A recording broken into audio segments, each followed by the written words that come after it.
Et à la Be'ezrat Hashem, on est en direct pour le cours de ce soir, mardi soir.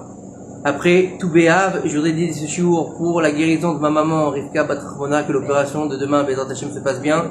Pour que l'opération de ma sœur, demain ou après-demain, je sais plus exactement, qu'elle se passe bien, Be'ezrat Hashem, Sarah Rachmona Madel Bat Rivka, Be'ezrat Hashem Itbarach, tous les malades d'Israël, Be'ezrat Hashem, à tous nos Chayelim, bien sûr, je voudrais dédier ce shiur, pour le retour des Chatoufim, Be'ezrat Hashem, en vie, parce que malheureusement, ce matin, on a entendu que, voilà.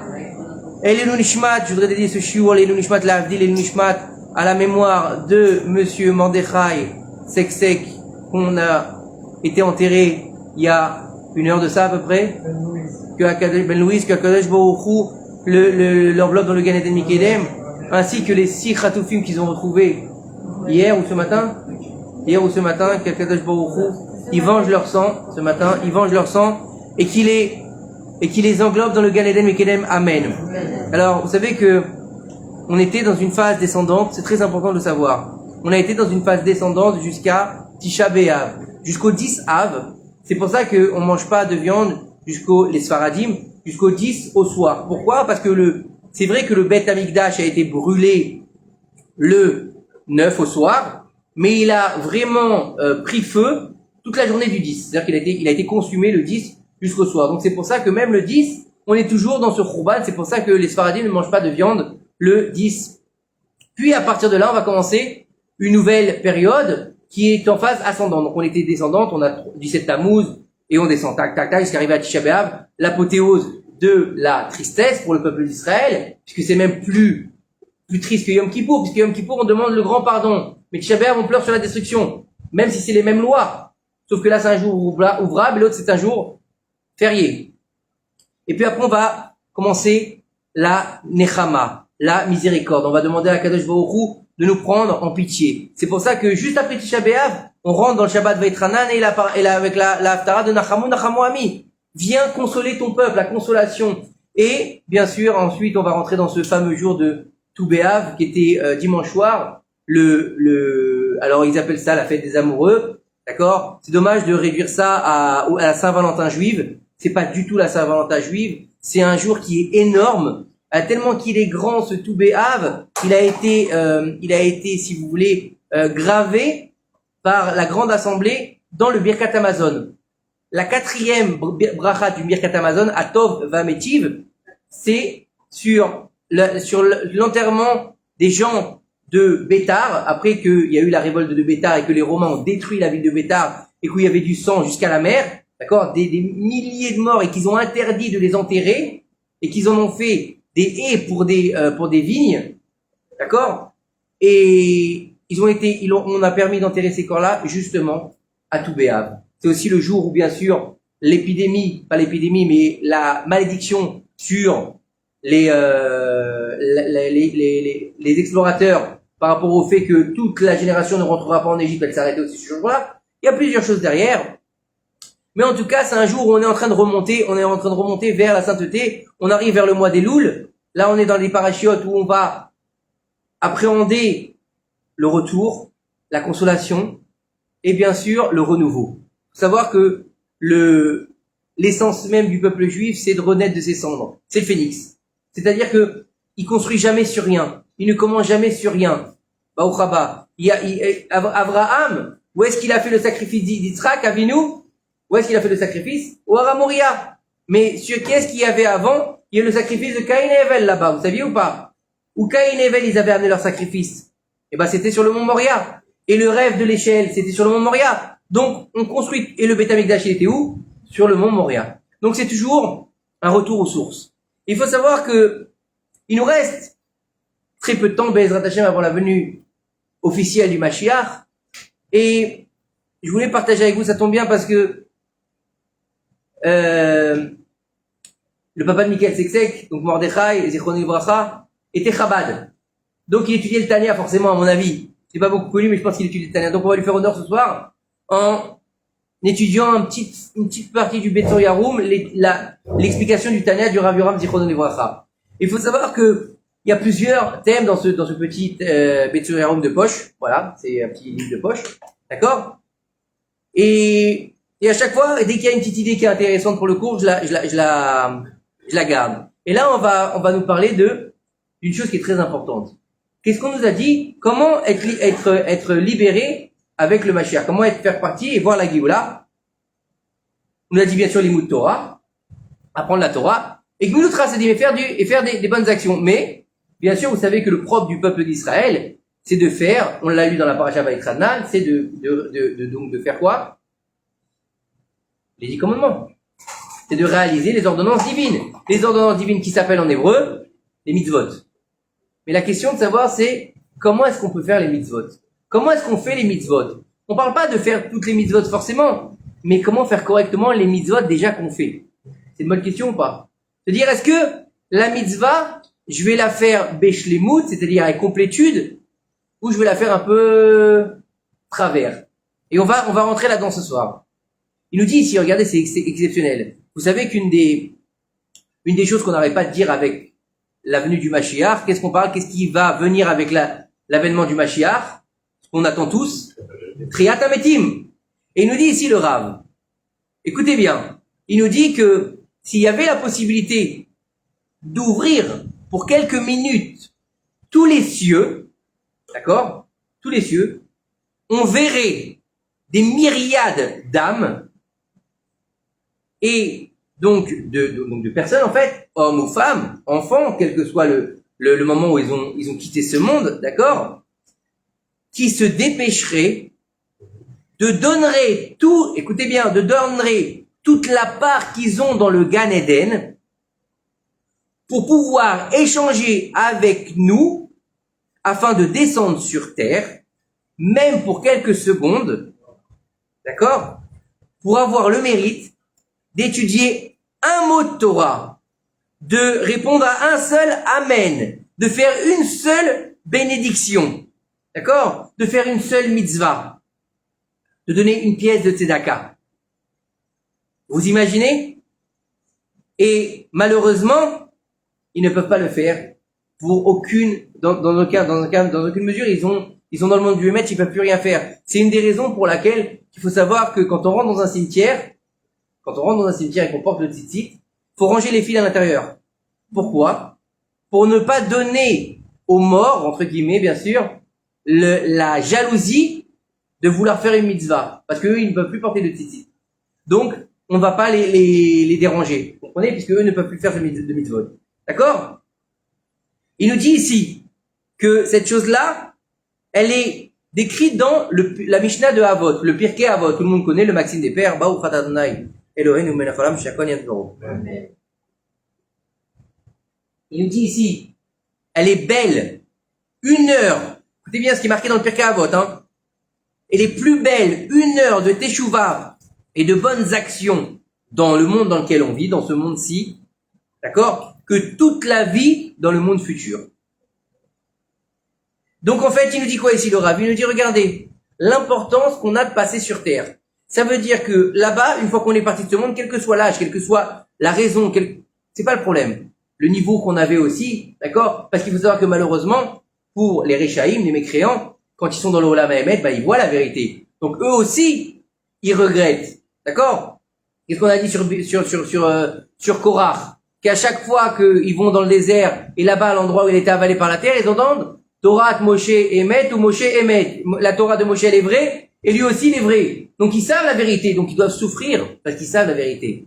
Et donc, il nous dit ici, donc le Rav, si c'est si important d'être ici sur terre pour réaliser la volonté divine, ça veut dire quoi? Ça veut dire qu'il va falloir faire en sorte de sauver tous les moments qu'on peut avoir dans ce monde et de faire en sorte d'être le plus près de la sainteté, d'accord? Et d'être en phase avec notre propre sainteté. Et d'avancer vers, donc, Akadosh Baruch Hu. Il nous dit ici, comment? Ben déjà, la première chose, c'est en sanctifiant ton corps. Parce que pour s'approcher de la sainteté, il faut être saint. Comment tu es saint en te sanctifiant? Comment tu te sanctifies? Ben déjà, premièrement, par ton corps, par ta bouche, par tes yeux, par ta façon de manger, parce que tu manges aussi. Puisque, par exemple, la première chose qu'on va dire à quelqu'un qui fait teshuva, c'est pas fait Shabbat, c'est arrête de manger taref. Parce que sinon, la Torah que tu vas étudier ne rentrera jamais. Pourquoi? Parce que la nourriture taref, elle bouche les portes. Pourquoi? Qu'il y a d'âme ou un nefesh. Car le sang, c'est l'âme. Donc si ton sang, il est pourri, bah ton âme, elle est forcément pourrie, donc tu pourras pas recevoir de Torah. Ok? Alors, ton limoud aussi, il doit être propre. Parce que malheureusement, dans notre génération, on a vu fleurir beaucoup de mythos. Voilà, il n'y a pas d'autre mot. Des mythos. Ils ressemblent à des rabbins. Ils ont le style des rabbins. Ils parlent comme des rabbins, mais c'est des charlatans. Ou c'est des mecs, ils ont fait 2 semaines de yeshiva, ils se sont laissés pousser une belle barbe, ils ont mis 2 papillotes, ils ont étaché le plus beau chapeau, et ça y est, embrassez-moi la main. D'accord? Il y en a beaucoup comme ça, malheureusement. Ou bien c'est des gens qui ont vendu leur âme au diable, donc ça veut dire qu'ils font plein de miracles, mais c'est pas les forces propres, c'est les forces occultes. Il y en a plein, hein. Je dis franchement, moi j'en ai vu, hein. Ça fait flipper. Ok? Et malheureusement, comme ça, il y a du monde chez eux. Ok? Donc, ils vont enseigner un limoud qui est sale. Donc, quand toi, tu vas recevoir ce limoud, qu'est-ce qu'il est? Il est propre ou il est sale? Il est sale. Donc, il faut être propre dans son limoud. Et tout, en fait, doit être propre et pur. Pourquoi? Pour que ce soit reçu dans le ciel. Parce que la raison de tout ça, c'est quoi? Tu fais une mitzvah pourquoi? Bon, déjà, tu l'as fait pour toi. Mais en même temps, elle doit être acceptée où? Dans le ciel. Elle doit être acceptée dans le ciel. Pourquoi? Parce que dans le ciel, il te dit ici, il te dit le Rav, Yoram Zichron Evracha, il te dit, il va y avoir une bicorette. C'est quoi une bicorette? On va vérifier. Une vérification. Qu'est-ce qu'on va vérifier? On va pas seulement vérifier tes mauvaises actions. C'est-à-dire qu'on va venir faire une bicorette sur tes mauvaises actions. Bon, bah là, écoute, t'as déliré, mon pote, t'as mangé ta ref, t'as été avec une femme, t'as fait ci, t'as fait ça, t'as regardé quelque chose de pas très cachère. Bref, t'as parlé du Lachon Hara. Ok? Il y a pas que ça. Ça, bien sûr, on va le dire la liste. Hein? Vous connaissez quand vous êtes chez Oshera pour les fêtes? La douloureuse. Il nous dit aussi, on va nous faire une vérification sur toutes nos mitzvot et nos actions, et nos bonnes actions qu'on aura fait, mais qui seront pas complètes et pas propres. C'est flippant quand même, hein. C'est dur, hein, à entendre. Mais c'est la vérité. Et il nous dit ici, c'est sous-entendu dans ce fameux verset. Devant qui tu devras donner dans le futur din et cheshbon. Din et cheshbon, c'est quoi? Des comptes et le jugement. Et regardez bien, c'est din d'abord et jugement après. Normalement, tu donnes des comptes, après on te juge. Non, d'abord on te juge, après tu donnes des comptes. Parce que Dieu, il te laisse parler en premier. Parce que il sait tout. Mais d'abord, il te laisse faire quoi? Un moment. Comme qui, par exemple? Comme Adam Arishon. Adam Arishon, le premier homme. Dieu, il sait qu'il a fauté, oui ou non? Il sait. Il a mangé le fruit défendu? Oui. Dieu, il le sait? Oui. Qu'est-ce qu'il aurait dû lui dire? Attention, c'est pas bien, t'as mangé, tu vas être puni. Non! Même pas. Dieu, il dit d'abord, dîne. D'accord? Il va le laisser parler. Après, tu me donneras des comptes. Il va le laisser parler, il lui dit, Adam, il sait déjà ce qu'il a fait. Donc, il a déjà, on va dire, en réserve la punition. Mais il lui a pas encore donné. Cheshbon. Bon, maintenant, tu m'expliques la situation. Adam, qu'est-ce qu'il a fait? C'est à cause d'elle. Et là, t'as tout perdu. Oui, désolé, j'ai fait une bêtise. Ok, t'es pardonné. Vous voyez la différence? Donc, c'est très important. Ça, il y a une manifestation, quoi. Alors, il nous dit ici, le djinn, il sera sur les mauvaises actions. Et la cheshbon, donc le compte, il sera sur les mitzvot et les ma'asim tobim qu'on n'a pas fait en complet. Qu'on n'a pas fait complet et qu'on n'a pas fait avec la crainte. Ça veut dire quoi? On peut se poser la question, c'est quoi avec la crainte? Il faut avoir peur quand tu fais une mitzvah? Non. La crainte de mal faire. La crainte de mal faire. Tu sais, c'est comme quand t'as un job que tu aimes, ou quand tu as un entretien d'embauche. C'est toujours la boule au ventre de bien faire, de paraître bien, d'accord? On va te donner un projet de fou. Tu vas devoir le faire correctement. Donc, tu vas avoir la boule au ventre de ne pas réussir. Quand tu veux plaire à une future femme ou à ton futur mari, d'accord? Dans les rencontres, tu fais quoi? Tu mets tous tes atouts en place. Pourquoi? Pour plaire. Et qu'est-ce que t'as? T'as la peur au ventre de pas plaire. C'est pareil. C'est pas la peur. C'est pas une peur, si je fais pas la mitzvah correctement, Dieu va mettre une tarte. Non, on n'en est pas là. On est la peur de décevoir. Comme un enfant, il a peur de décevoir son père. Comprenez? C'est surtout ça. Ou sa mère, bien sûr. Il nous dit ici, par exemple, si un homme, il va donner de la tzedaka à un pauvre, face à des gens, d'un côté, c'est vrai, il a fait une bonne action. Il a donné la tzedaka. Mais, d'un autre côté, c'est une mauvaise action. Pourquoi? Parce qu'il va faire honte aux pauvres. En donnant devant d'autres personnes, il va faire honte aux pauvres. Comprenez? Et la tzedaka, qui est comme ça, qu'est-ce qu'elle va faire? Elle va engendrer la création d'une écorce d'impureté. Pourquoi? Parce que, en fait, il est sorti de la limite de faire la mitzvah correctement. C'est-à-dire que, parce qu'il a fait une mitzvah sur le dos d'une avéra. On te dit, il est interdit de faire honte à quelqu'un en public. Donc, en lui donnant, d'accord? Bon, on parle pas de quelqu'un qui rentre dans une synagogue et qui passe. Vous voyez ce que je veux dire? Ça, c'est courant aujourd'hui. On parle de quelqu'un qui a honte, qui va venir, Betsniou, demander en chuchotant, et l'autre, il va dire, ah, quoi, tu veux de l'oseille? Tiens, vas-y, voilà. Ouais, limite, ils se font un selfie en même temps. On parle de ça. On parle pas de, lui, il lui a fait bouchard. Il lui a fait enlever le sang à la figure. C'est comme s'il avait tué. Et en fait, c'est comme si il avait annulé, en fait, toute sa mitzvah. Il nous dit à quoi ça ressemble. Il nous dit,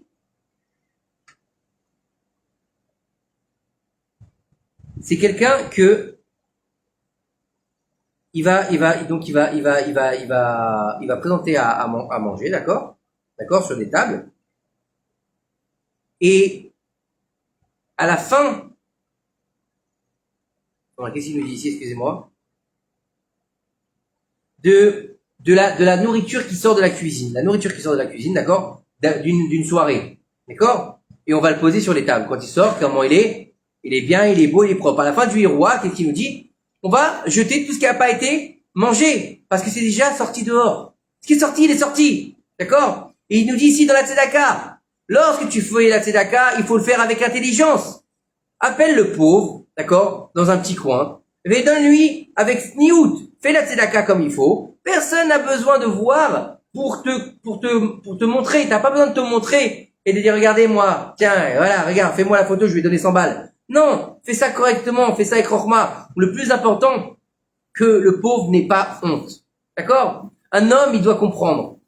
Il doit comprendre qu'il doit amener au ciel des belles actions. Qu'est-ce qui va nous rester après 120 ans? D'accord? Qu'est-ce qui nous reste? La maison, on l'amène pas. La voiture, on l'amène pas. Les dettes, on les amène pas. Qu'est-ce qui nous reste? On va dans le studio de 2 mètres sur 1,50 m. D'accord?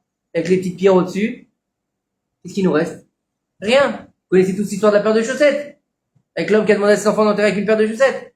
Il leur a mis dans l'enveloppe la deuxième fois qu'ils ont été voir le testament. Même une paire de chaussettes, vous pouvez pas m'amener. Donc, la seule chose qui veut nous amener, les ma'asim tovim et les bonnes actions et les mitzvot. Donc, autant que faire, qu'est-ce qu'il faut faire? Amener avec soi des belles actions. Des belles actions qui sont faites avec complétude, des belles actions qui sont méoudar. C'est quoi méoudar? Souvent on dit, ouais, toi le méoudar c'est n'importe quoi. Mais non, c'est pas que c'est n'importe quoi. C'est un niveau où tu veux choisir l'excellence, ou tu veux choisir le moins bon. Encore une fois, c'est vrai que d'avoir une mezouza cachère ou méoudar, c'est une mezouza. C'est vrai, t'as une mezouza ta porte. Mais une mezouza méoudérée, déjà dans l'écriture, elle est beaucoup plus claire. Elle est beaucoup plus stricte. Le sofer a fait certaines intentions plus propres. Il va avoir une écriture qui n'a pas de risque d'être collée. Par exemple, un loulav. C'est vrai que dans l'absolu, un loulav, c'est un loulav. Mais voilà, il y a des niveaux. C'est comme tout. Quelqu'un, il va acheter une Renault 5. Bah, c'est pas comme s'il avait acheté une Ferrari, on est bien d'accord. Mais pourtant, c'est une voiture et c'est une voiture. Ben oui, celle-là, c'est une voiture cachère, celle-là, c'est une voiture méouda. Vous avez compris la différence? C'est exactement ça, en fait. Ça dépend comment tu vas investir dans ta mitzvah. Bien sûr, chacun en fonction de ses moyens. On est bien d'accord. Quelqu'un qui n'a pas les moyens. Non, mais faut bien le dire, parce que souvent, il y a des gens sont comment dire, on dit, ah, le Rav, il a dit, il faut faire Méouda. Non. Quelqu'un, il n'a pas les moyens. Si déjà pour lui d'acheter un loulav cachère, c'est déjà beaucoup d'argent. Baruch Hashem, au moins, il a fait la mitzvah du loulav. Si maintenant quelqu'un a les moyens, d'accord, il a bien les moyens, il va acheter un loulav, vous savez, Choucherat qui vont pour les enfants, là, on sait pas s'ils sont cachers ou ils sont pas cachers, des fois, ils les donnent même à la fin de, hein, il y a un problème. Comprenez? Maintenant, si quelqu'un n'a pas les moyens, Baruch Hashem, c'est pas un problème. C'est pas de ça du tout qu'on parle. Alors, il te dit pourquoi? C'est marqué dans le pasuk, Ve'aya ki tavo el haaretz, asher Hashem lokecha noten lecha. Ça veut dire quoi? C'est pas simplement le pasuk de la Torah qui nous dit lorsque tu arriveras en terre d'Israël. Ve'aya, c'est un langage de joie. Kitavo, lorsque tu arriveras, el haaretz, vers la terre, asher Hashem elokecha, que Hashem ton Dieu, noten lecha, te donne à toi. C'est quoi? C'est ta parcelle à toi dans le Gan Eden. C'est ta propre parcelle. La karta kol peri adama, tu mangeras de tes fruits. Les fruits de la terre, de ta terre. C'est-à-dire que ce que tu vas recevoir, c'est ce que tu mérites. Vous avez compris? Donc quand tu vas amener des maasim tovim, quand tu vas amener des mitzvot qui sont pleines, bah tu vas manger des fruits pleins. Imagine un mec qui fait de l'agriculture, il fait un peu de halweed, et il va lui sortir un moitié citron, moitié mangue, un moitié... Le mec, qui c'est qui va lui acheter ses fruits? Personne. Bon, quoi qu'aujourd'hui, c'est pas sûr. Aujourd'hui, ils sont moitié femmes, moitié hommes, et moitié on sait pas quoi. Oui, bien sûr, non, mais ça c'est plein. Mais vous savez ce que je veux dire. Genre, des fois, on a des troguim, ils ressemblent un petit peu, on sait pas ce qu'ils ont fait avec, ils ont une tête de dragon, ils sont un peu bizarres, ils ont des pics, on dit qu'il y a eu un souci là-bas. Mais Kitsour, c'est que c'est vrai. Un agriculteur, il va semer des graines pourries, qu'est-ce qu'il va recevoir? Une mauvaise récolte. À moins qu'il ait de la chance, à moins qu'il soit comme dans le Moshav Komimiyut, mais ça c'était encore autre chose parce que c'était la Shemitah. Oui, ils ont eu une bracha extraordinaire, mais ça arrive pas toujours. En général, quand tu sèmes pourri, tu récoltes pourri. Quand tu sèmes de la bonne graine, la bonne terre, l'arrosage, ce qu'il faut. D'accord? C'est pareil pour les mitzvot. T'as semé toute ta vie ici, dans ce monde-ci, donc tu vas récolter des beaux fruits. T'as semé de la rema, du seum, des mauvaises mitzvot, ou bien tu dis, je mets les tefilines comme ça, ils arrêtent de me saouler. Qu'est-ce que t'as gagné? Quoi? Je t'ai rien dit. Tu me regardes comme ça, je t'ai pas dit. Ils ne sont pas... Chas Béchalom, je vise personne. Donc, mais attends, oui. Tout le monde a une vieille tante qui, avec rien, faisait quelque chose d'extraordinaire. Exactement. D'accord? Exactement. Alors, il y a ça aussi. Ah ouais, mais bien sûr. Des fois, avec pas grand chose, on peut faire énormément de choses. Des fois, tu sais, il y a l'intention qui compte. Des fois, on n'a pas forcément les moyens, ou on n'a pas ce qu'il faut, ou on n'est pas en mesure de le faire. Mais on va mettre tellement d'enthousiasme, on va tellement mettre de bonheur là-dedans et de cœur, que nos sages, ils nous disent, écoutez bien ce que nous disent nos sages. C'est pas la réussite de la mitzvah qui est importante aux yeux de Dieu, c'est l'investissement que tu vas y mettre. Quelqu'un qui va tout faire pour faire une mitzvah. Tout faire. Mais vraiment, je vous dis, franchement, le type ou la femme, elle fait tout pour faire tout ce qu'il faut. Et malheureusement, à la dernière minute, elle échoue pour X raisons. Des facteurs X. Sa mitzvah, elle est gravée au ciel comme si elle avait faite. Mais quand t'as les moyens de le faire correctement, fais-le correctement, c'est ça qu'on veut dire. Comme on dit souvent, tant qu'à faire les choses, fais-les bien. Non, il y en a beaucoup, non, il y a Tzaïd et Chova. Voilà. Il nous dit ici le Horachem Akadosh. Il nous dit qu'il faut prendre avec nous au ciel seulement le réchit. C'est quoi le réchit? C'est les prémices. Les prémices. Et les choses qui sont choisies, d'accord? Dans nos massim tovim. Ça veut dire quoi? Vous savez que les prémices en général, qu'est-ce qu'on fait? On va les choyer. Le premier bébé, qu'est-ce que tu fais? La tétine, tu la nettoies 27 fois, d'accord? Tu laves le biberon 600 fois. Dès qu'il fait, t'appelles la police, d'accord? Le deuxième, tu fais encore un peu. Le troisième, tu lui dis d'aller chercher son biberon tout seul. Hein? C'est vrai, les prémices en général, tu fais très attention. Donc pareil par rapport à nos mitzvot. Et donc il faut faire en fait que mériter. Il faut se rappeler que ce monde dans lequel on est, le monde de l'Asia, le monde matériel, le monde dans lequel on vit, le monde où on est mis pour pouvoir travailler pour Hachem, et ben en fait, il appartient à quelqu'un. C'est-à-dire qu'il n'est pas FKR, il n'est pas à l'abandon ce monde-là. Il appartient à Dieu. Et après 120 ans, on va devoir donner din vecheshbon sur chaque chose qu'on aura fait, sur chaque pensée, sur chaque petite chose, d'accord, qui nous paraissent à nos yeux rien de grave, rien d'important et rien de mauvais. Des fois, une parole qu'on n'a pas fait attention. C'est ça qu'il faut faire teshuva. Des fois, une parole, des fois, on a une pensée. Malheureusement ou heureusement, on est des êtres humains. Donc, des fois, on arrive d'avoir des pensées un peu tordues. Ça nous arrive. Des fois pour rien aussi, contre le voisin, contre la voisine. On sait pas pourquoi. Mais ça arrive. Comment ils appellent ça? L'inconscient? J'aime bien l'inconscient. C'est un beau dos pour beaucoup de choses. Mais ça existe. D'accord? Et donc, il nous dit ici, regardez bien ce qu'il nous dit ici le Rav. Même si un homme, il crache. Écoutez bien, non, mais tu vois, c'est violent. Ou il se cure le nez à côté d'une personne et que la personne d'à côté, ça lui a donné du dégoût, il devra dans le ciel donner le dîme pour ça. Vous imaginez? Il devra regretter dans le ciel pour ce qu'il a fait. Et là, c'est noir sur blanc ce qui est écrit ici, d'accord? Un homme, il doit faire attention, d'accord? De ne pas essayer d'être intelligent avec Akadosh Baruch Hu.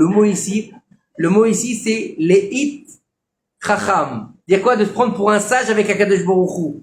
Il faut travailler, il faut servir Dieu, d'accord, avec la complétude. Et il ne faut pas être un radin, d'accord? Et il faut pas essayer de comprendre ce que veut Dieu de nous, on comprendra pas de toute façon, d'accord? Il n'y a pas de fait de dire, je vais choisir, donnez-moi le menu, la Torah c'est 613 mitzvot, moi j'en veux que 27. Hein, moi j'en veux 13. Ça me suffit. Non. C'est-à-dire que, bien sûr, forcément on est des êtres humains, donc on va être tenté par le Yetzer Hara, et on va tomber. On parle pas de ça encore une fois. Tu veux faire la mitzvah, malheureusement, le Yetzer il t'a poussé, t'es tombé. Eh ben, tu fais tes chouvas. On parle pas de ça. On parle que tu prends tout. C'est-à-dire, tu fais pas le choix. Tu prends tout. Est-ce que tu peux faire, ou Hachem? Mais c'est pas, tu choisis. Donc, moi, ça me plaît, ça me plaît pas, ça me plaît, ça me plaît pas. Bon, moi, la plage mixte, non, ça c'est pas pour moi, celle-là, je la garde. D'accord? Manger cachère, toute l'année, sauf à Juan-les-Pins. Hein? Il y en a qui font ça. Chez moi, c'est cachère, badat, la méadrine, mina béadrine, tu peux manger par terre. Et juillet, août, il y en a, moi j'en ai connu des gens comme ça, malheureusement, les pauvres qui fassent teshuva, amen. Non, mais c'est vrai. Quoi? Il y a des gens qui cachèrent des méadrines. Ah ouais, chez eux. Et dehors, ça va, c'est un poisson avec une salade. Et tu les as vu les petits verres dans ta salade? Est-ce qu'elle a été lavée? Est-ce que le poisson tu peux pas savoir. Hashem Yishmor V'Yirachem. C'est pour ça que c'est important de connaître les lois de la cacheroute. Très très important de connaître les lois de la cacheroute. Et de faire attention, parce que même aujourd'hui, malheureusement, même dans le badat, le patat, tout ce que vous voulez, il y a des problèmes. Voilà. Alors on n'est pas à l'abri de rien. D'accord? Alors au moins d'aller au mieux. À moins d'aller au mieux. Après, voilà. Il te dit ici, regardez, j'ai adoré cette fin, c'est pour ça que je voulais partager ça avec vous. C'était important que tu peux partager avec vous, non? C'était bien? Mais ce que j'ai trouvé formidable, c'est la fin. Il nous dit ici, ça n'existe pas un moitié juif, un moitié religieux, un moitié pas religieux, un moitié juif, un moitié goy. Ça n'existe pas. Il faut être dans la complétude. On est un. C'est-à-dire qu'on est ce qu'on est. Après, encore une fois, on tombe, pas grave, ça arrive. Mais en fait, c'est qu'on est, même avec nous-mêmes, il faut être honnête avec soi-même. Et malheureusement, c'est vrai que un des grands problèmes de notre génération, c'est qu'on adore se mentir. On se ment à soi-même, c'est formidable. D'accord? Les jeunes, t'as passé 3 heures sur ton portable? Jamais de la vie. Mais si, j'étais là, t'es rentré à 15 heures, jusqu'à 17h, 18h, t'étais sur ton téléphone, donc t'as passé 3 heures.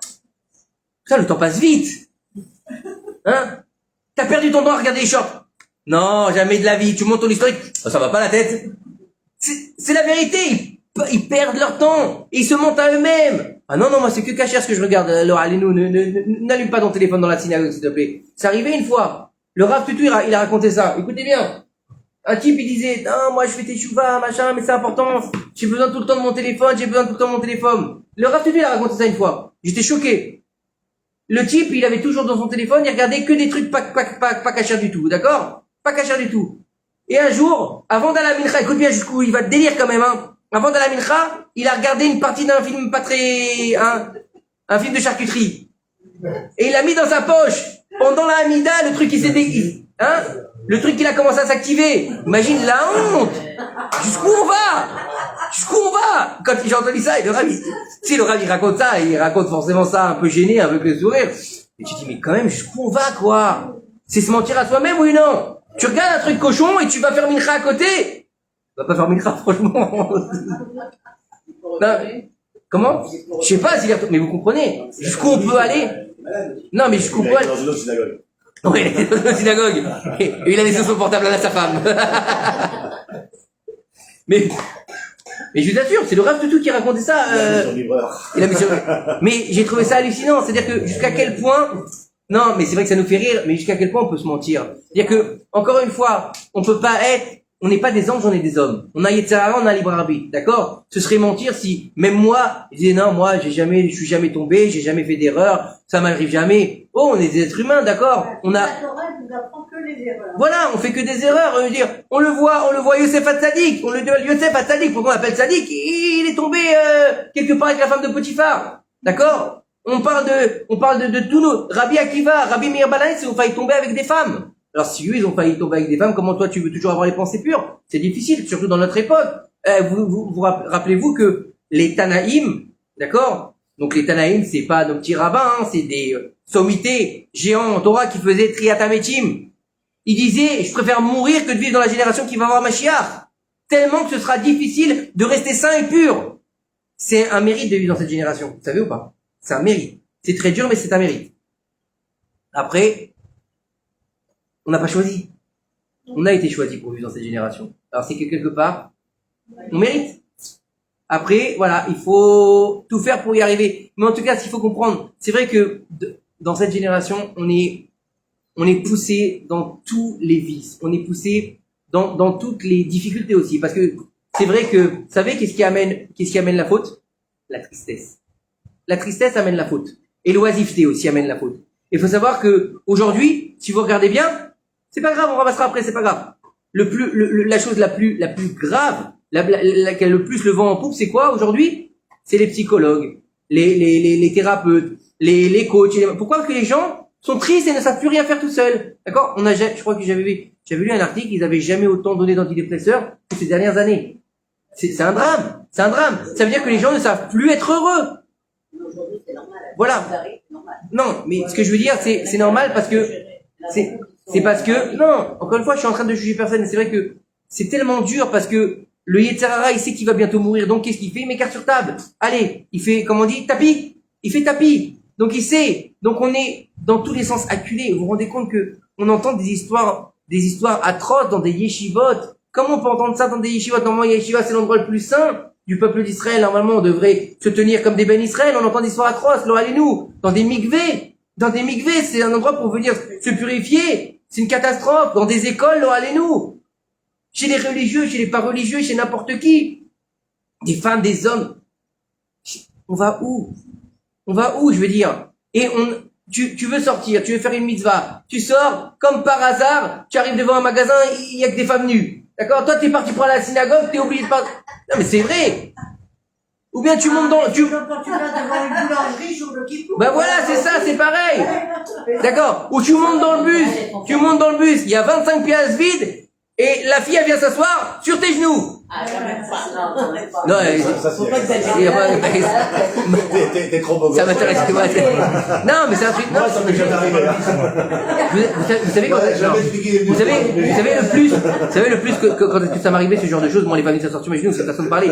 Mais le plus que ça m'arrivait ce genre. Marseille, au moins. Non, je vous assure. C'est une façon de parler sur mes genoux, elle est assise à côté de moi. Vous savez où le plus ça m'est arrivé? C'est ce genre d'histoire, je vous assure, hein. Ce que je vous raconte, c'est des choses qui me sont arrivées. Elle n'était pas assise sur mes genoux. Mais ouais, non, en vrai, bien sûr. Quand j'ai commencé à faire teshuva, juste avant de devenir sofer. Ça a été le moment où j'ai tout mis de côté. J'ai laissé tomber l'art, j'ai laissé tomber machin, j'ai jeté plein de choses, les jeans, les machins. Donc je me suis mis dans une ambiance où il fallait absolument que, que j'y aille et que je sois, voilà, un cheval avec ses œillères, quoi. D'accord?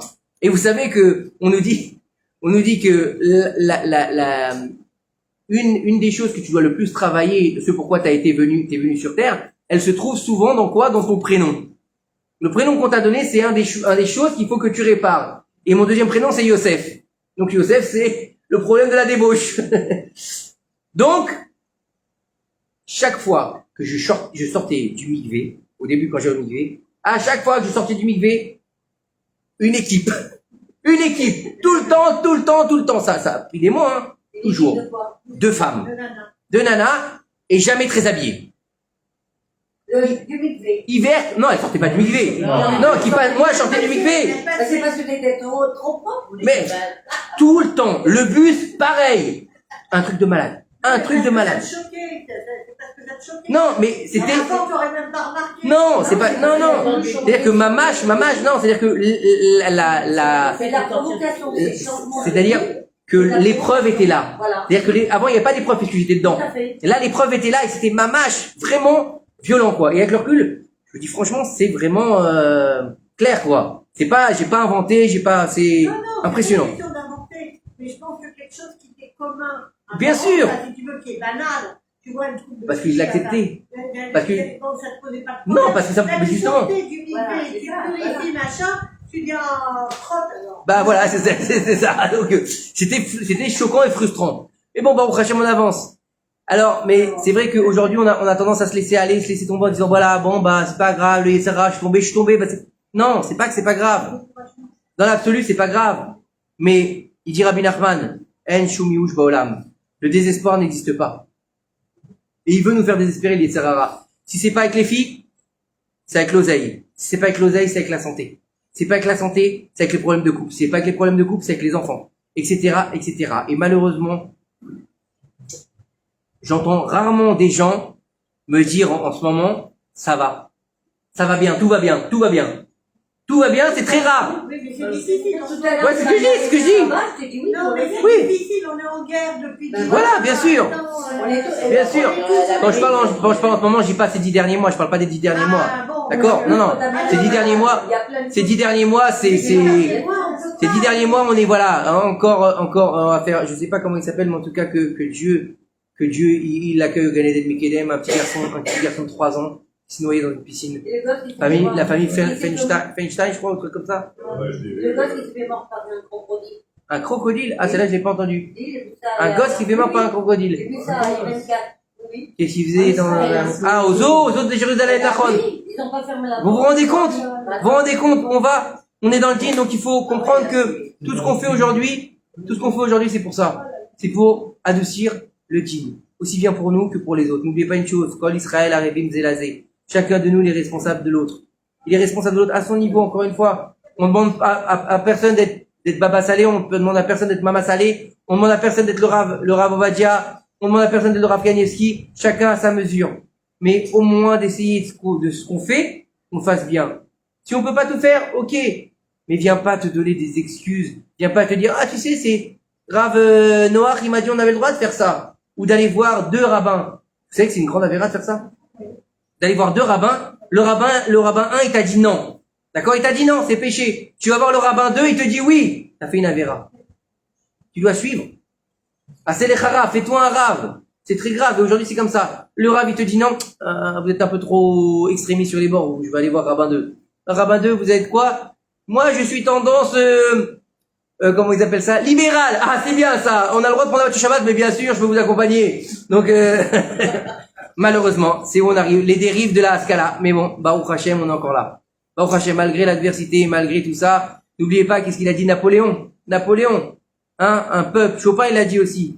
Chopin, quand il a vu les Juifs pleurer sur le Beth Amikdash, il a dit ce peuple ne sera jamais éteint. Chopin. Toi, il n'était pas juif, hein. J'ai lu ça, c'était dans un des Messilotes. Vous avez pas lu l'histoire avec Chopin? Il est peut-être pas encore sorti. C'est peut-être pour ça. C'est peut-être pour ça, il est peut-être pas encore sorti. Comme je travaille à 6 mois d'avance. Je sais pas où vous avez lu, mais j'ai lu. L'histoire avec Chopin? Voilà, je sais pas où je l'ai lu. J'ai dû la choper quelque part, mais je sais pas où. Bref, on continue. Maintenant, on va aller, donc maintenant qu'on a fini de parler des mitzvot, on va revenir un peu à ce qu'on a laissé un peu de côté avec Tisha B'Av, etc. On va revenir à notre midrash sur Yoshua Binoun. La dernière fois qu'on avait fait le midrash, on avait parlé de la guerre avec les Givonim.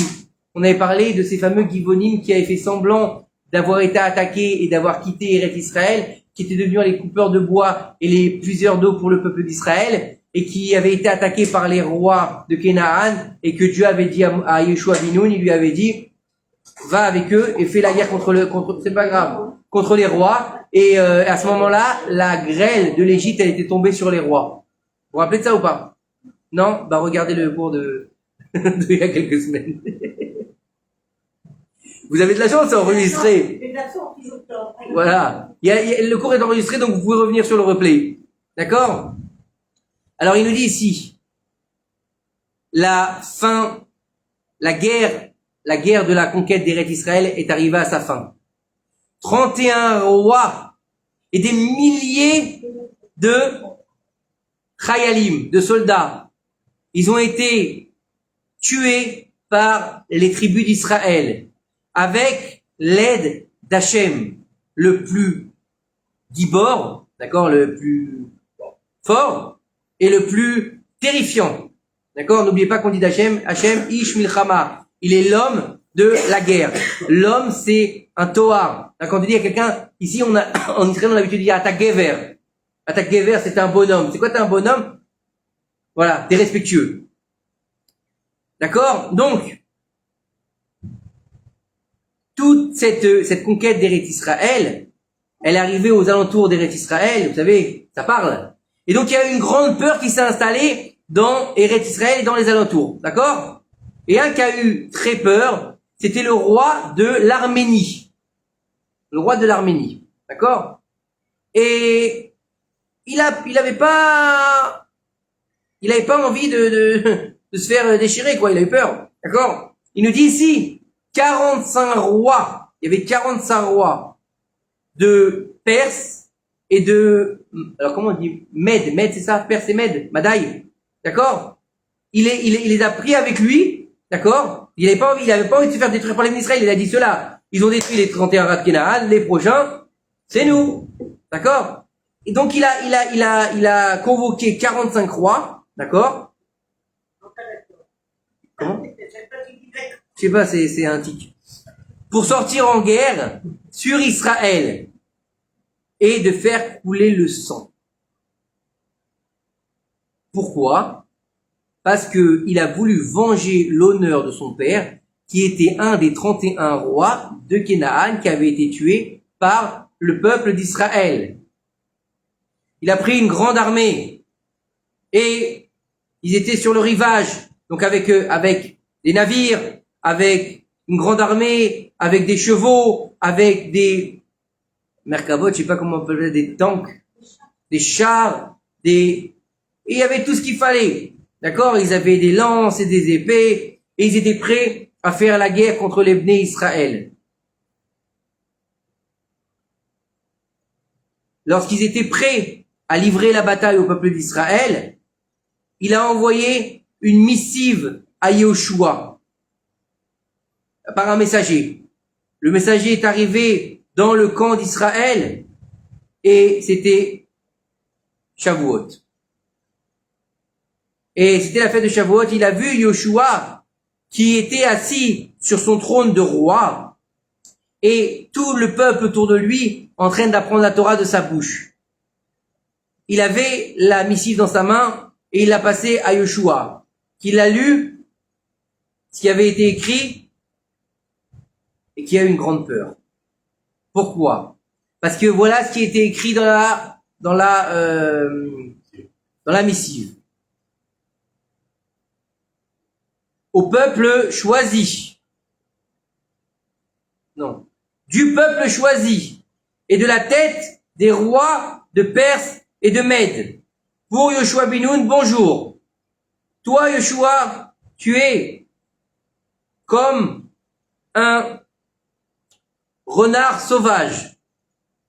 On a entendu et on sait tout ce que tu as fait à nos proches.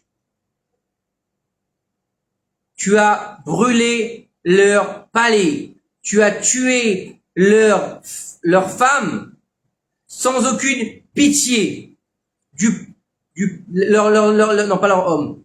Pas leurs femmes. Tu as tué leur peuplade sans aucune pitié. Du plus jeune au plus vieux, tu as tué avec ton épée. Et toutes leurs villes, tu les as transformées en désolation. C'est possible d'avoir... J'arrête de me dessécher. Merci, vous êtes bien aimable. Merci. Il n'y a plus de kiff, hein. Là, on est au coca maintenant. Avant, il y avait la nisette, il y avait un petit... Non, maintenant, on est... Restriction budgétaire. On est c'est dur, hein. C'est pas grave. C'est bien aussi. Des consignes de ta femme, papa. Ouais. La semaine prochaine, il n'y aura que de l'eau, du robinet. Sache, alors il lui dit, le roi de l'Arménie, sache qu'on va pas se taire sur le mal que tu as fait. C'est violent, hein? À partir d'aujourd'hui, tu as 30 jours pour arriver aux frontières d'Éphraïm. Donc en fait, il lui a dit, casse-toi, en gros. Puisque vous avez fini la conquête d'Israël, il lui a dit, dégage d'ici ou sinon ça va mal se passer pour toi. Nous sommes 45 rois. Et chacun de nous, il a 60 000 soldats avec lui qui est équipé de flèches et d'arcs. Tous ont une épée Et c'est des gens qui ont appris l'art de la guerre. Ok. Et chacun de nous est en mesure de se tenir contre vous sans qu'il y ait quelqu'un qui puisse tenir devant eux. Ouais. De quelle arme de guerre tu disposes? Fais attention, toi et tes hommes. Et tu ne diras pas que nous sommes venus sur toi par surprise. Il lui a mis la pression grave, hein, vas-y. Ouh, ça fait penser à ce qu'ils sont en train de faire l'Iran. On va vous défoncer les juifs. Hein, comme ils disent, la réponse de l'Iran est tombée dans les spams. Hein.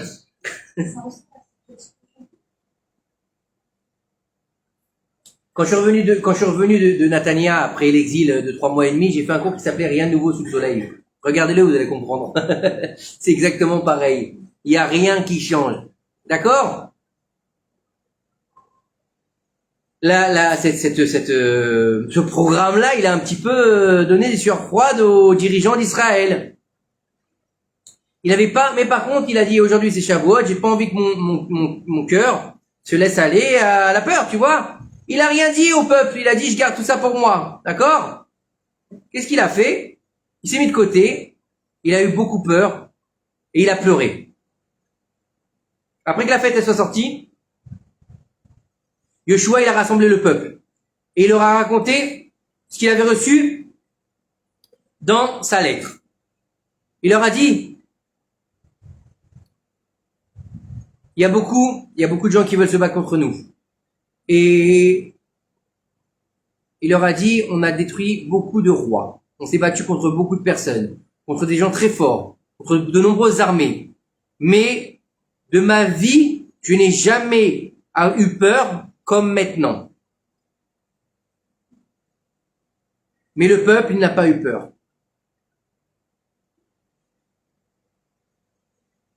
Il leur a dit, écoutez bien ce qu'ont répondu le peuple à Yoshua. Comme on a écouté la voix de Moshe, on écoutera ta voix.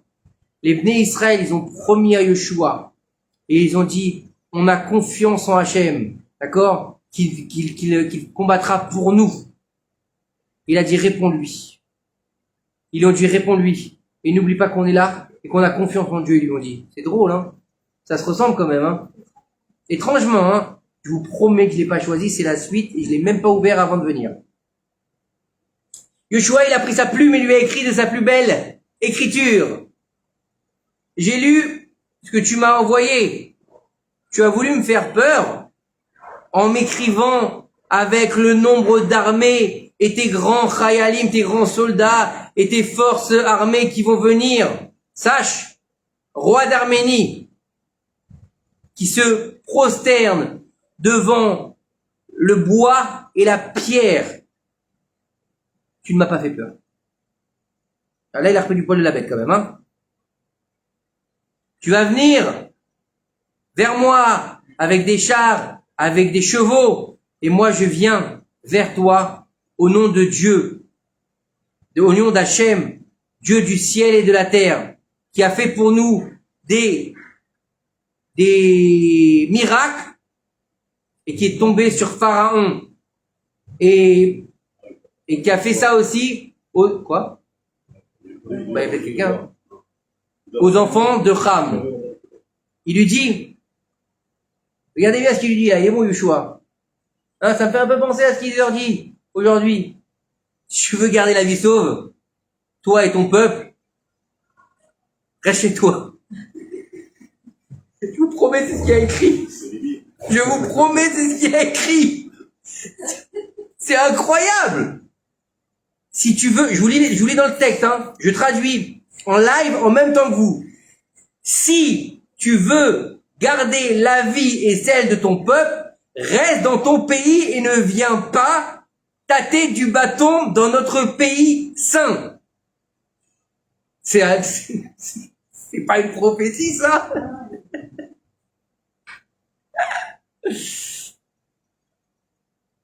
Et si tu veux pas, attends-moi, j'arriverai dans 7 jours. Voilà. En gros, il lui dit, je vais te mettre une tannée. Avant qu'il donne sa missive au messager, il a lu la missive à tout le peuple d'Israël.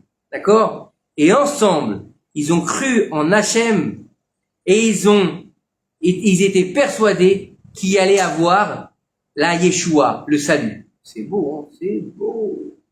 C'est beau. Lorsqu'il est arrivé, le messager... Non, vous trouvez pas ça beau? Moi, je trouve ça extraordinaire. Je trouve que ça donne des forces en cette période un peu compliquée pour le Ham Israël. D'accord? Tous les gens de France, ils te disent, j'espère que ça va aller pour vous, hein, quand ils t'appellent. J'espère, ou ils t'envoient un message. J'espère que ça va aller pour vous à cause de la guerre en Israël. Oui? Prends soin de toi en France. Nous, ça va. Lorsque il est arrivé, donc, le messager en Arménie, d'accord? Il a raconté ce qu'il avait entendu et ce qu'il avait vu dans le peuple d'Israël. En Eretz Israël, donc. Puisqu'on avait fini la conquête, donc on est en Eretz Israël, on n'est plus en Canaan. D'accord? Il lui a dit, tous les enfants d'Israël, ce sont des giborim, ce sont des braves, et ils savent se battre. Et leur dirigeant Yoshua, il ressemble à un ange de Dieu. Il est le roi sur le peuple. Il est grand, d'accord? Et il en impose.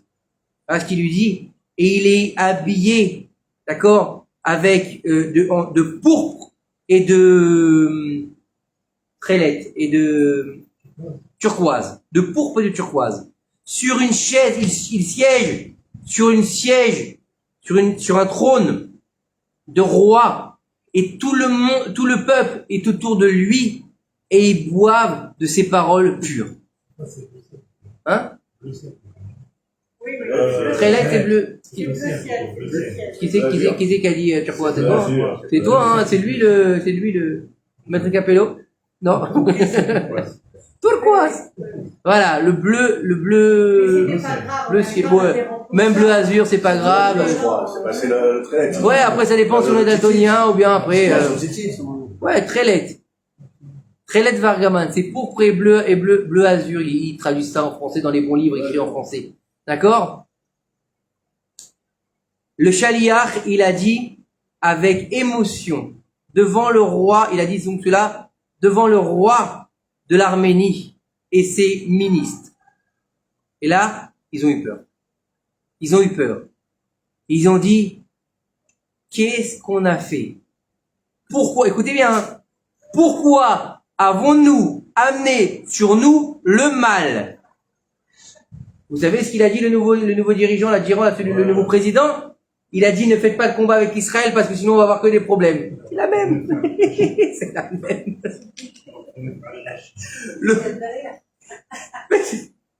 La vérité, c'est magnifique. C'est magnifique, c'est un midrash sur la conquête d'Eretz Israël. Si ça, c'est pas une prophétie, ben, je m'y connais pas, mais bon, voilà. Il a créé le roi avec une voix forte, il a commencé à pleurer, il est tombé de son siège, il a déchiré ses vêtements. Après qu'il se soit calmé,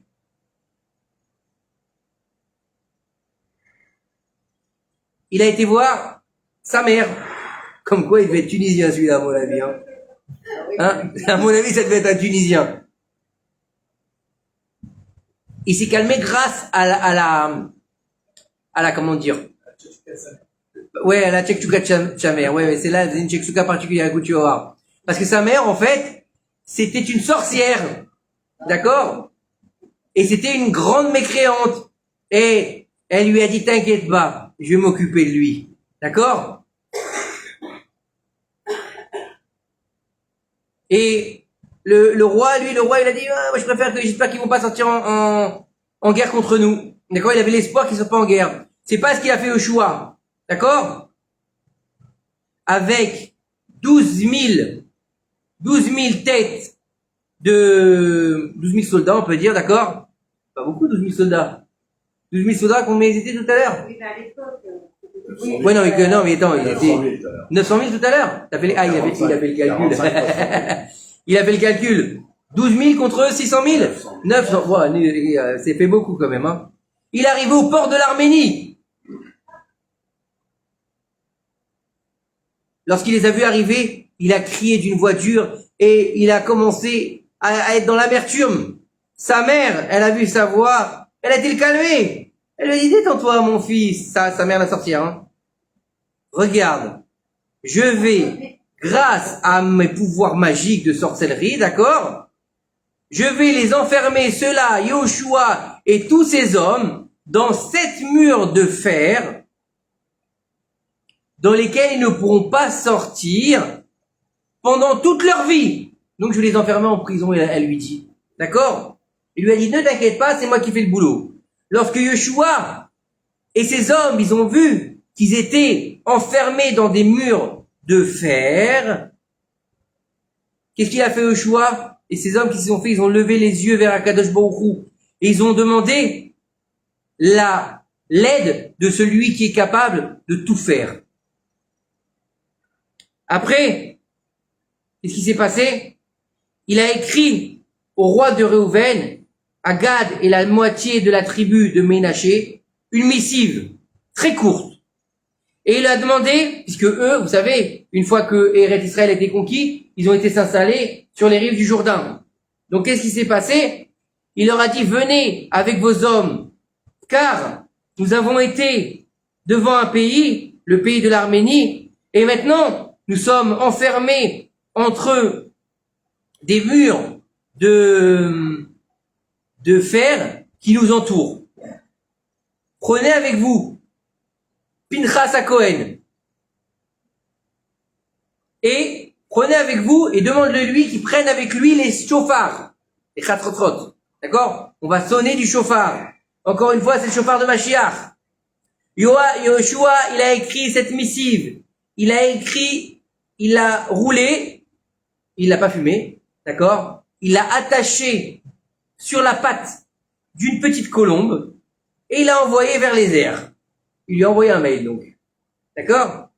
La Yona, elle a volé très vite. Et lorsque le roi des 2 tribus ennemies, il a lu cela, il a tout de suite pris son cheval et il a amené avec lui des Giborei Chaïl, des soldats, donc des tzadikim en général. Une fois qu'il a récupéré tous ces hommes, il a été aussi chercher Pinchas le Cohen et ils se sont dépêchés tous ensemble de venir à l'aide de Yoshua et des Bnei Israël qui étaient enfermés dans leur prison. La mère du roi de l'Arménie, elle a vu de loin, d'accord, ce qui arrivait, elle a eu peur. De peur, elle a dit à son fils, j'ai vu une étoile monter, Mizrach. Mizrach, c'est le Mizrach. L'Est. Et on prie vers où? Mais Mizrach. On prie vers le Mizrach, nous, non? Non? Est. Bon, c'est pas problème. J'ai vu une étoile monter du Mizrach. Est. Hein? Et contre lui, je ne peux absolument rien faire. Malheur à nous qui tomberons totalement cette fois. La sorcière, elle est en déprime. D'accord? Et quand il a entendu ça, le roi de l'Arménie, il s'est mis en colère contre sa mère. Et il lui a demandé pourquoi est-ce qu'elle s'en était pris aux Juifs. Et de nerfs, qu'est-ce qu'il a fait? Il l'a jetée du toit du château et elle en est morte. Sa mère, il a tué sa mère. Il a tué la sorcière. Eh ben, il a bien fait dans les films aussi, ils font comme ça, même si c'est sa mère. Sorcière, en même temps, il vaut mieux. Quand t'as une mère, c'est une sorcière. T'es mal tombé. C'est violent quand même, on dirait un film. Alors, mais bon, voilà, l'étoile qui se lève, c'est fou, quoi. C'est Mashiach, quoi. C'est Mashiach, tout ça. On est entouré de murailles. On a nos ennemis à nos portes. On a des sorciers qui nous veulent du mal. Combien de murailles, tu dis? 7. 7. On a été attaqué sur les 7 côtés. Tu vois? C'est pas de moi, hein, c'est le livre, hein. Vous pouvez le prendre. Il est en en public, mais il est en hébreu. Pour ceux qui lisent pas le français, pour l'hébreu, il est en hébreu. On continue, et moi je fais que vous traduire, hein. Mais non, on voit que ça traduit. Voilà, bon, je rajoute un petit peu quand même pour faire kiffer. Comment? Non, c'est pas le livre de Yeshua, là ça commence par Yeshua, et il finit, celui-là, c'est le premier de la série, il finit par Shlomo Amer. C'est le premier, après Shlomo on va avoir le reste, il y en a 3 en fait. Sur le Nach, il y en a 3. Sur la Torah, il y en a 5. On s'est arrêté au milieu pour la Torah. On reprendra un jour si Dieu nous le permet. Au Beth Amikdash Bezrat Hashem. Alors, en même instant qu'il a tué sa mère, le roi d'Arménie, Pinchas, il a levé les chauffards. Il a sonné tout en faisant le tour des murs des murs de fer, d'accord, qui retenaient Yeshua, d'accord. En entendant le son des trompettes, si on peut dire Khatotros, c'est des trompettes. Si vous voulez, c'était vous savez les grands chauffards. Je pense que c'est des grands chauffards comme ça, c'est les trucs de gazelle là qu'on a, qui prennent dans les bar mitzvot aujourd'hui, d'accord. Les murs sont tombés et donc ils sont sortis de leur prison. Ils sont sortis et ils ont tué leurs ennemis jusqu'à qu'il ne reste plus un seul survivant. Voilà. Et donc en fait, combien de temps il nous reste, Maître Capello? Hein? On a fini? Ça y est? On n'a pas fait le temps? Faut que je fasse une conclusion quand même. C'est pas grave, il faut faire une conclusion. Une conclusion. Il faut comprendre que quand on fait un peu le résumé du cours de ce soir, on comprend un peu l'idée de la mitzvah, l'idée aussi de ce qui s'est passé avec Yoshua. En fait, quelque part, c'est tout simplement faire la volonté d'Hachem Yitbarach. C'est-à-dire que c'est une milchemet mitzvah. C'est-à-dire que la guerre qu'on est en train de faire aujourd'hui depuis 10 mois, c'est pas une guerre qu'on a besoin, c'est une guerre de mitzvah. C'est une guerre qu'on a besoin pour reprendre la royauté d'Eretz Israël. On est là en train de se poser des questions. Mais on a attaqué de toutes parts. Quand on a attaqué, personne ne dit rien. Quand on a malheur de répondre, ça y est, c'est la fin du monde. Quoi qu'il arrive, quoi qu'il se passe, qu'on le veuille ou qu'on le veuille pas, qu'on soit de gauche ou de droite, d'accord? On a toujours tort. Et malheureusement, ou heureusement, je sais pas si c'est heureusement ou malheureusement, nos ennemis font pas la différence. Ils disent pas, Moshe le religieux, lui on va le tuer. Abraham, le pieux, on va le tuer. Non, ils regardent pas. Le 7 octobre, c'était pas des religieux qui sont tombés. D'accord? Ils étaient juifs et c'est ça qui les a portés. En 39-45, c'était celui qui était censé être juif. Il y en avait qui étaient même pas juifs. Ils avaient des ascendances. Ils sont partis quand même. Pourquoi? Parce qu'il y avait le mot juif qui planait au-dessus de leur tête. Et ça a toujours été comme ça. Donc le but aujourd'hui de comprendre avec qu'on a vécu il y a quelques heures avec l'enterrement de monsieur Mordechai Ben Louisa, que Akadosh Baruch Hu, il englobe dans le Gan Eden Mikeden Amen. La seule chose que j'ai entendue tout à l'heure, c'était quelqu'un qui avait de la joie. C'est quelqu'un qui avait de la simcha. C'était quelqu'un qui donnait toujours du bon aux autres. Comme ça, ils ont dit dans le espèce. Je l'ai pas connu, j'ai dû le voir 2-3 fois. Je le connaissais pas plus que ça. Mais apparemment, c'était quelqu'un de franc, quelqu'un de gentil, quelqu'un de bien, quelqu'un de bon. Et c'est ça le but aujourd'hui, d'être bon avec nous-mêmes, parce que ça c'est la première chose. Parce que beaucoup de gens ils sont bons avec les autres, mais ils sont pas bons avec eux. Faut être bon avec soi-même, faut s'aimer aussi. C'est important de s'aimer. C'est important d'aimer ses proches. C'est important d'aimer sa famille, parce qu'avant d'aimer les autres à l'extérieur, aime ta propre famille. Alors ils sont peut-être pas comme tu veux. Alors c'est vrai que des fois ils font pas ce que tu veux, ils sont un peu de travers, ils sont pas comme ça. Et, oui, mais on a tous nos défauts, on a tous nos qualités, personne n'est parfait. Donc les aimer comme ils sont. Et des fois, ils oublient de faire une prière, et ben c'est pas grave. Et des fois, c'est pas grave, qu'est-ce qu'on peut faire? Des fois, elle t'a fait un plat que t'aimes pas trop, c'est pas grave. Mange-le et demain elle te fera un plat que tu aimes. Et faut arrêter de s'arrêter sur ce chose-là parce qu'on n'a plus le temps. On n'a plus le temps. On n'a plus le temps de s'arrêter là-dessus. On n'a plus le temps de vivre comme avant. On n'a plus le temps. On est dans la guerre. On est dans la guerre messianique. On est dans une guerre. J'ai commencé à écouter un cours du Rav Toledano. Je sais pas si vous connaissez. Vous connaissez le Rav Toledano? Je crois qu'il est d'Ashdod. Non, il est jeune.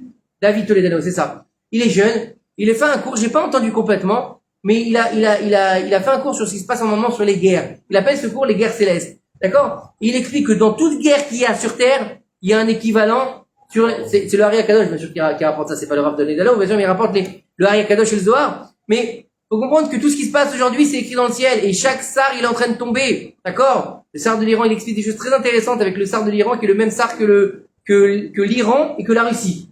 Comme ça, il explique. C'est très intéressant ce qu'il explique. J'ai pas encore fini le cours. Mais il faut dire qu'on est dans une guerre aujourd'hui. On n'est pas seulement dans une guerre de territoire.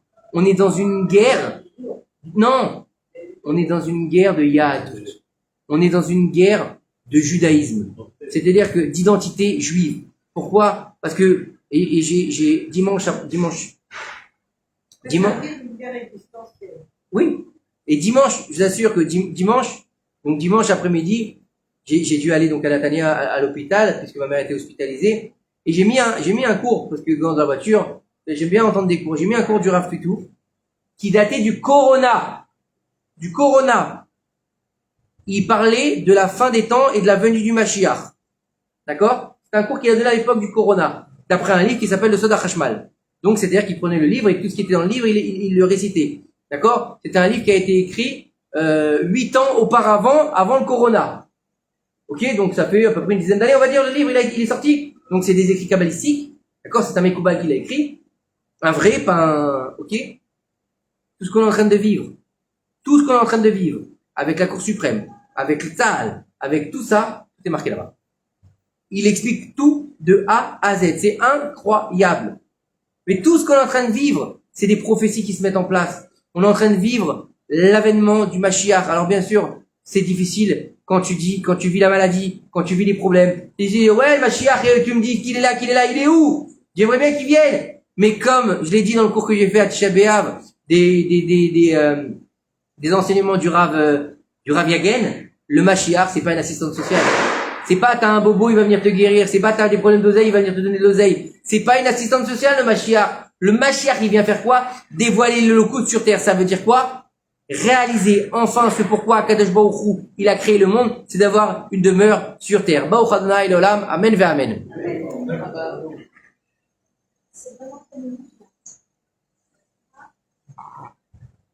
Non, allez, on va l'éteindre.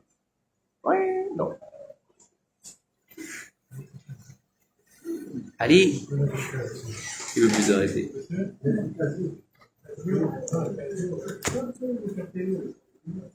Ah, voilà.